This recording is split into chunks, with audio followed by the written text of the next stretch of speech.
भाग 4। नमस्ते बच्चों, कैसे हैं आप सब? मैं एक रेल यात्रा पर गई थी।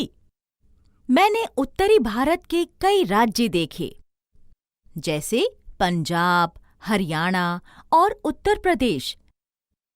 जितनी अलग इन प्रदेशों की बोलियां हैं, उतनी ही अलग यहाँ की मिट्टी है।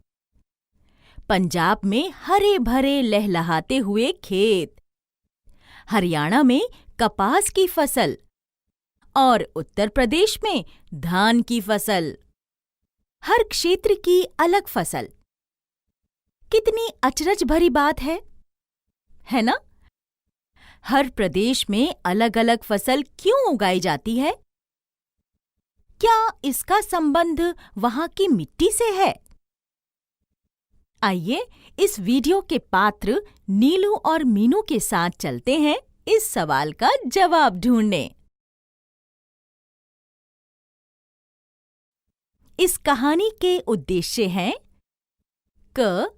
विभिन्न प्रकार की मिट्टी में अलग अलग तरह की फसलें उगती हैं। ख. जल, वायु, वर्षा से मिट्टी की संरचना प्रभावित होती है। मीनू अपनी दादी माँ के गांव से कल लौट कर आई थी। वो अपनी सबसे प्रिय सहेली नीलू से मिलने उसके घर आई है।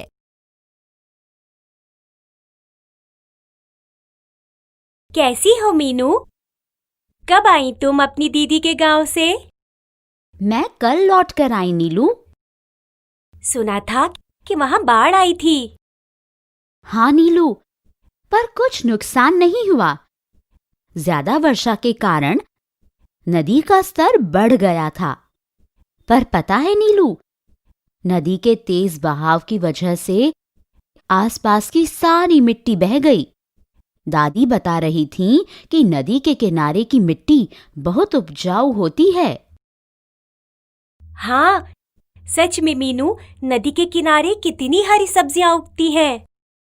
नदी किनारे की मिट्टी कितनी गीली और चिपचिपी होती है, पर हमारे आसपास की मिट्टी रेतीली लगती है। पर इसकी वजह क्या है? मिट्टी पर बदलते मौसम का प्रभाव पड़ता है। जैसे कम वर्षा होने से मिट्टी सूख सी जाती है ना? दादी ने कहा था कि नदी के पानी के तेज बहाव के कारण मिट्टी पानी के साथ बहकर नदी के किनारे इकट्ठी हो जाती है। मीनू, मुझे एक विचार आया है। चल इस प्रश्न को लेकर एक प्रयोग करते हैं। कैसे प्रयोग नीलू? चल हम मिट्टी का एक छोटा पहाड़ बनाते हैं। फिर उस पर तेज धार से पानी डालेंगे। हमने पढ़ा था कि नदियां पहाड़ी क्षेत्र से मैदानी क्षेत्र की तरफ बहती हैं। मीनू और नीलू बाहर जाकर मिट्टी का एक छोटा पहाड़ सा बनाती हैं। चल मीनू, अब हम इस पहाड़ के ऊपर से ये पानी डालते हैं। देख नीलू, यह पानी ऊपर से सारी मिट्टी अपने साथ बहा ले जा रहा है। चल थोड़ी प्रतीक्षा करते हैं। देख मीनू, अब वो जो पानी के साथ मिट्टी बहकर आई थी, वो यहाँ नीचे पानी के पास जमा हो गई है। अरे हाँ, ऐसे ही नदी के पानी के तेज बहाव के कारण नदी के पानी के साथ आई हुई मिट्टी नदी के किनारे पर इकट्ठी हो जाती है और नदी किनारे सारे क्षेत्रों से गुजरती है। तो नदी का पानी अपने साथ हर जगह की कुछ मिट्टी अपने साथ लेकर आता होगा। देखा, इसीलिए एक नदी के किनारे की मिट्टी इतनी उपजाऊ होती है। चल नीलू, माँ ने फल लाने को कहा था, बाजार चलते हैं। देख मीनू, इधर की मिट्टी कितनी लाल है। हाँ नीलू, पता है दादी के गांव में मिट्टी काले रंग की थी। ऐसा क्यों होता है कि कहीं की मिट्टी लाल होती है, कहीं की भूरी और कहीं की काली? पास ही एक खेत में एक किसान काम कर रहा था, जिसने उनकी बातें सुनी।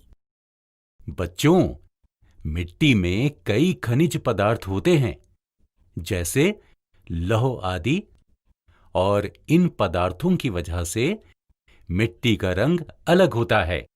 हमारे गांव की मिट्टी में लोहे की मात्रा ज्यादा होने की वजह से वह लाल रंग की है।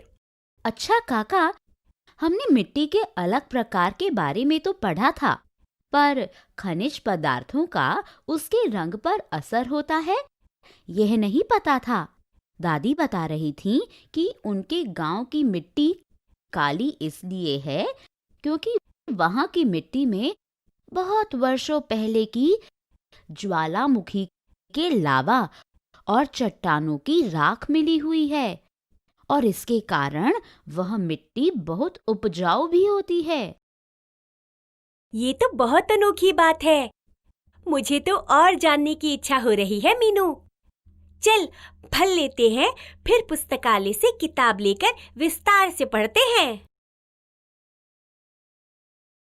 दोनों सहेलियां बाजार से फल खरीदती हैं और फिर पास के पुस्तकालय जाकर किताब ढूंढती हैं। यह देख नीलू, मिल गई। इस किताब का नाम है मिट्टी हमारी धरोहर। देख, यहाँ लिखा है कि भारत के कई क्षेत्र जैसे आंध्र प्रदेश में गुंटूर, महाराष्ट्र की मिट्टी काली होती है क्योंकि वहाँ ज्वालामुखी की राख मिली हुई है। इस प्रकार की मिट्टी बहुत उपजाऊ होती है। इस तरह की मिट्टी में अनानास, कपास और नींबू उगता है। काका ने बताया था कि खनिज पदार्थों की वजह से मिट्टी का लाल रंग होता है और ज्वालामुखी की राख की वजह से काला होता है। इसका मतलब है कि भिन्न भिन्न तरह की मिट्टी अलग अलग तरह की फसलों के लिए उपयुक्त है। अच्छा, तभी जब मैं रेलगाड़ी से सफर कर रही थी तो मैंने देखा था कि जगह जगह भिन्न भिन्न तरह की फसलें लगी हुई थीं। कहीं गेहूं उग रहा था तो कहीं कपास। तो इसका मतलब है कि अलग तरह की फसलों के लिए अलग तरह की मिट्टी की आवश्यकता होती है।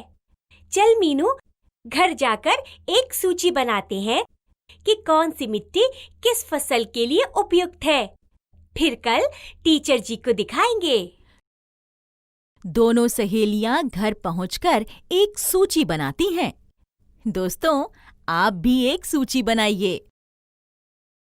देख नीलू, यह जो फल मैंने खरीदे हैं वे सारे अलग अलग क्षेत्रों में उगते हैं।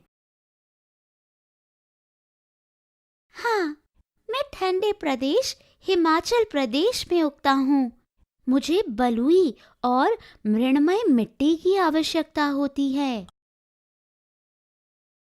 और बच्चों, मैं ऐसे क्षेत्र में उगता हूँ जहाँ सूर्य का प्रकाश और नमी दोनों हो, जैसे आंध्र प्रदेश, महाराष्ट्र आदि। मुझे मृणमय मिट्टी और बलुई के मिश्रण की आवश्यकता होती है। मीनू, तो क्या बाढ़ का आना या ज्वालामुखी का फटना, इन सब बातों का असर मिट्टी के उपजाऊपन पर होता है? कल जब टीचर जी को ये सूची दिखाएंगे तो उनसे इस सवाल का जवाब भी अवश्य पूछेंगे। तो बच्चों, देखा आपने कि अलग तरह की मिट्टी जैसे मृणमय और दोमटी मिट्टी, लाल और काली मिट्टी गेहूं और चने की फसलों के लिए उपयुक्त हैं। वैसे ही भिन्न भिन्न फसलों के लिए सही प्रकार की मिट्टी का होना आवश्यक है। अब मुझे भी मेरे सवाल का जवाब मिल गया कि मिट्टी के विभिन्न प्रकार के अनुसार किसान उसमें फसल उगाते हैं। तो बच्चों, अब हम जल्द मिलते हैं अपने अगले वीडियो के साथ।